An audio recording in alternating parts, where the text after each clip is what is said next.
নমস্কার, আশা করি সবাই সুস্থ আছে, ভালো আছে।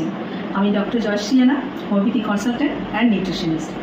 আজকে খুবই ইম্পর্টেন্ট কিন্তু খুবই কমন একটা প্রবলেম, একটা ডিজিজ কন্ডিশন নিয়ে আমি আপনার সাথে ডিসকাস করব। সেটা হচ্ছে একনে, পিম্পলস বা ব্রণ যেটা বলা হয়। তো আমার যারা পরিচিত সার্কেলে অনেকেই আমার স্কিন নিয়ে অনেকে আমাকে বেশ জানতে চায় যে ব্রণ নেই, হ্যাঁ, বা লাক বাই চান্স আমি কখনো একনের সমস্যাতে ভুগিনি বা পিম্পলস আমার হয়নি। তো এইটা নিয়ে অনেকে জানতে চায় যে কী করে হয়, কি কেন প্রবলেমটা হয়। যাদের একনের প্রবলেম থাকে তাদের সত্যিই এটা একটা বড় সমস্যার মধ্যেই।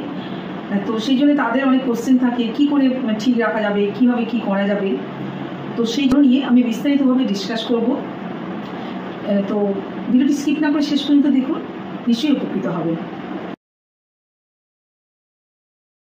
এই একনে, পিম্পলস বা ব্রণ এগুলো সাধারণত one kind of skin disease, একটা স্কিনের প্রবলেম অবশ্যই।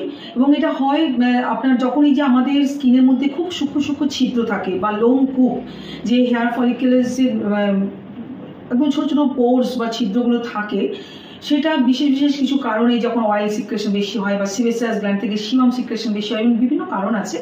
তো বিভিন্ন কারণে সেটা ব্লক হয়ে যায়, এবং এই যে হেয়ার ফলিকুলসগুলো ব্লক হয়ে গিয়ে তখনই ওখানে ব্ল্যাক হেডস, হোয়াইট হেডস বা বাউন্স আউট, মানে স্কিন থেকে একটা বালজিং আউট, মানে যেটা আমরা ব্রণর আকারে দেখি। তো এই ধরনের কন্ডিশনগুলো হয়।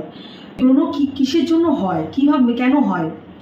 সবচেয়ে প্রথম হচ্ছে ওভার প্রোডাকশন অফ সিবাম। আমাদের স্কিনে যে সিবেসিয়াস গ্ল্যান্ড আছে, সেই সিবেসিয়াস গ্ল্যান্ড থেকে যখন সিবাম সিক্রেশন বেশি হয়ে যায়, যাদের ক্ষেত্রে বেশি হয়, তখনই কিন্তু এই ব্রণ হিসেবে সেটাকে প্রকাশ পায়, এরকমভাবে সিমটমটা প্রকাশ পায়।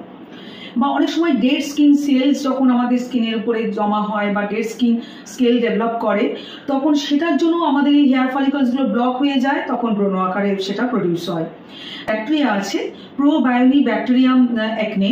তো এই ধরনের ব্যাকটেরিয়াল ইনফেকশনও কিন্তু অনেক সময় ব্রণ বেশি ডেভেলপ করে বা ব্রণ হয় বেশি করে।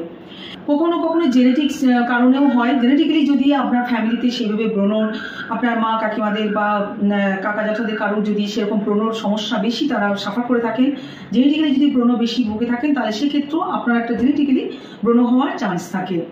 হরমোনাল চেঞ্জেসের কারণেও কিন্তু ব্রণ খুব বেশি হয়। একটা হচ্ছে পিউবার্টিক এজে যখন ছেলে মেয়ে বোধ সবারই যখন হরমোনাল চেঞ্জেস হয়, হরমোনাল ফ্ল্যাকচুয়েশন হয়, বিভিন্ন অ্যান্ড্রোজেন হরমোনগুলো যখন সিক্রেশন ইনক্রিজ করে, তখন কিন্তু ব্রণর একটা চান্স থাকে প্রচণ্ডভাবে।